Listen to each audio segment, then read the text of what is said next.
ऐसे ही एक सिपाही था राजा के जमाने के, पहले सिपाही हुआ करते थे। हुआ क्या, कथा तुम्हारी ऊपर है, बुराई न मानो तो कहें तुम्हारी नहीं है, तुम्हारी ऊपर कह दें। एक गड़बड़ हो जाए, एक फलाने व्यक्ति थे, वो सोना खरीदते थे। फलाने व्यक्ति सोना था उन, अब सोना तो किसी के पास भी हो सकता, हमारे पास भी हो सकता, वैसे हमने तो नहीं है जी है। अगर दे दो तो ठीक रहे, या सोने के लट मिला के दे दो। फलाने व्यक्ति थे, उनके पास बहुत सारा सोना था। अच्छा, पहले के जमाने में पता चल जाए किसी को कि इसके पास धन है तो क्या हो जाता था, चोरी डल जाती थी। अच्छा, अपने अपने कर्म का फल हर व्यक्ति भोगता है, भगवान किसी के कर्म का फल नहीं भोगवाते। आपके पास जब बुरा समय आता है भगवान को कोसना शुरू कर देते, आपकी वजह से हमारे बुरे समय आए। किसी दिन उस गांव में सिपाही रहते थे, पहले के समय में सिपाही जानते हो ना आप लोग, पहरा देते थे। सिपाहियों ने एक दिन सलाह बांध करके जिसके घर में सोना था उस व्यक्ति को मार दिया। मार करके पूरा सोना ले जा रहे थे। सामने एक पड़ोसी रहता था, उसी समय वो बेचारा लघु शंका के लिए बाहर निकला। थोड़ा रिपीट कम कर दो, रिपीट कम कर दो।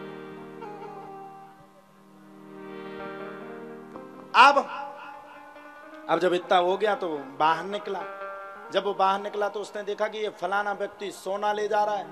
वो राजा का सेवक था, सिपाही था, चुरा करके सोना ले जा रहा। तो उसने पकड़ा, ये तो मेरे पड़ोसी का सोना लेकर के जा रहा है, ये कहां ले जा रहा है? सिपाही ने कहा, एक काम कर, कुछ सोना तू भी ले ले, कुछ सोना हम भी ले लेंगे और किसी को पता नहीं चलेगा। पड़ोसी ने लेने से इनकार कर दिया। ना ना, मेरा पड़ोसी था, मैं बिल्कुल नहीं लूंगा, ये सोना उसका वापस कर। सिपाही ने फिर समझाया, सुन मेरी बात, अगर तू मेरी बात नहीं मानेगा तो जिंदगी भर पछताएगा। बोले बिल्कुल पछताए, लेकिन ये सोना मैं नहीं छूंगा। अब सिपाही तो सिपाही, उसके पास पावर था, चिल्ला दिया उसने। 8-10 सिपाही आ गए, सब आकर के खड़े हो गए। बताओ महाराज क्या हुआ? अरे बोले इस पड़ोसी ने सोने के चक्कर में अपने सामने वाले पड़ोसी को मार दिया, और देखो गठरी में बांध करके सोने को ले जा रहा, जो कि पड़ोसी ने नहीं मारा था। मारा किसने था? सिपाही ने। अब जब वो सोना लेकर के गया तो सभी सिपाहियों ने गिरफ्तार कर लिया, गिरफ्तार करके जेल में डाल दिया। ध्यान से सुनना, बहुत अच्छी बात है, आज मैं सुन रहा था, मनुस्मृति की बात है। अब जब वो लेकर के गया तो कोर्ट में केस चला। जब कोर्ट में केस चला तो कोर्ट में तो केस बड़ा तगड़ा चलता है। जज ने केस की सुनवाई करते करते करते करते करते अंत में पड़ोसी को मृत्यु का दंड दे दिया, यानी कि फांसी की सजा बोल दी। अब पड़ोसी चिल्लाने लगा, हाय राम, ना तो मैंने किसी को मारा, ना मैंने किसी का मर्डर किया, ना मैंने किसी को हाथ लगाया, मारा सिपाही ने, फांसी की सजा मुझे दी जा रही। भगवान मेरे साथ तुमने कितना बड़ा पाप किया, इस संसार में भगवान नहीं है, हे भगवान मुझे फांसी दी जा रही। वो चिल्लाए। अंतिम दिन उसकी फांसी थी, वो जेल में चिल्लाए, उसको सिपाहियों ने पकड़ा, फांसी के फंदे पे ले जा रहे थे तो और तेज तेज चिल्लाए, मुझे फांसी दे दी, भगवान के घर में देर नहीं अंधेर है, भगवान ने मेरे साथ बड़ी बेईमानी की। होता ना, सुख आ जाए तो भगवान, दुख हो जाए तो फिर भगवान को सुनाना शुरू करेगा। जज का दिमाग खराब है, यार ये इतना चिल्ला रहा, ऐसा तो नहीं मैंने कोई गलत कदम उठा दिया हो, इसने ये पाप किया ना हो और इसको इस पाप की सजा मिल रही हो। जज ने एक प्लान बनाया, प्लान बना करके जज ने एक आदमी को जीते जी मानने की नौटंकी करवाई, खाट पर लटा दिया। खाट जानते ना, चारपाई पर, उसके ऊपर वो सफेद वाला कपड़ा डाल दिया, उसके ऊपर थोड़ा खून उनका छिटकाव कर दिया। अच्छा, जब खून का छिटकाव हो गया तो खून के छिटकाव के बाद जज ने सिपाही को और उस पड़ोसी को जिसको फांसी की सजा हुई थी, दोनों से कहा, जाओ वो जो मरा हुआ व्यक्ति है उसको उठा करके लाओ। तो अब दोनों आज्ञा को मान करके, जज की आज्ञा तो माननी पड़ेगी, दोनों साथ में मिल गए, अभी तक मिले नहीं थे। अच्छा, सिपाही ने जब उसको देखा पड़ोसी को, तो पड़ोसी के साइड इशारा किया, क्यों? मैंने तुम्हें रोका था भैया, उन्हें देख लें दो, वे कथा सुनने बेचारे हैं। कहा है हेलो हेलो, ओ भाई साहब हम तो देखो हम कितने अच्छे लग रहे, तुम हमसे अच्छे लग रहे, तो उन्हें देख लें दो, हमें बेचारे देख रहे, को तो हमें देख रहा हो। अब दोनों इकट्ठे हो गए। क्या हुए? दोनों इकट्ठे हो गए। अच्छा, सिपाही ने पड़ोसी से चर्चा की, बोले मैंने पहले कहा था तुझसे, वो चारपाई को उठाया, मरा थोड़ी था वो चारपाई का आदमी, वो तो जीवित था।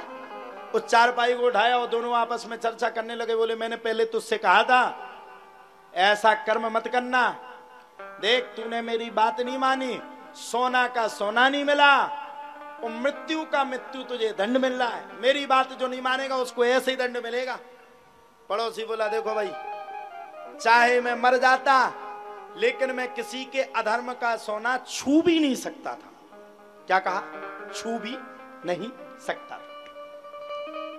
जज के पास वो मरा हुआ आदमी आया, जैसे ही जज को देखा, जज ने जैसे उसका वो सफेद कलर का पटका हटाया, सो मरा हुआ आदमी खड़ा हो गया। उसने पूरी बात बता दी कि सिपाही कह रहा था कि मैंने मारा, तुझे फंसा दिया। जज ने तत्काल आदेश कर दिया, जज के आदेश हुआ तो वो तुरंत जेल में पहुंच गया। अब सजा होनी थी पड़ोसी को, और अब सजा किसको हो गई? किसको हो गई? आय हाय हाय। और रामचरितमानस भी कह रहा, धर्म न दूसर सत्य समाना, धर्म से बड़ा संसार में कोई सत्य नहीं। अब जब उसको सिपाही को जेल में डाल दिया, अब जज का दिमाग खराब। जज का फिर भी दिल करे कि सिपाही को भी फांसी मिलवे और पड़ोसी को भी फांसी मिलवे,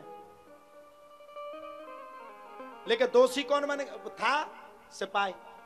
जज का मैंने करे नहीं, पड़ोसी ने भी पाप किया।